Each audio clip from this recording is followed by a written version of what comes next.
Good afternoon, ladies and gentlemen. We are at a rather interesting spot in railroad history here. I recently discovered that the Lehigh and New England and the Lehigh Valley Railroad had branches that followed the Lizard Creek, and it took them out towards the coal fields of Schuylkill County. So I've been trying to find some remains of the rail bed, and we struck gold here. We got the railroad station. I did not know this was here, and I'm very glad that somebody put this sign up here in 2004 and hopefully saved this from destruction. I don't know if this is a historical landmark or not, but it's pretty cool. Built in 1912. Railroad ceased operations in 1961. Let's go take a walk around real quick.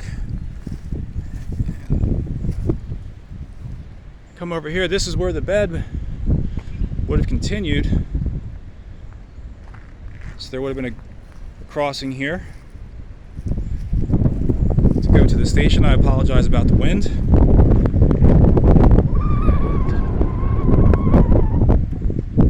We walk a little further up the road here.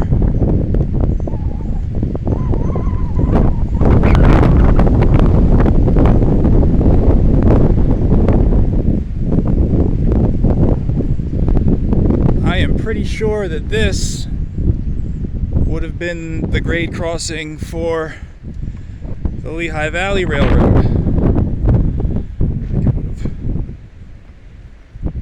gone through here. If I'm reading the maps correctly, it's definitely two railroads that came right through this little town of Andreas right here on their way up to the Schuylkill coal fields.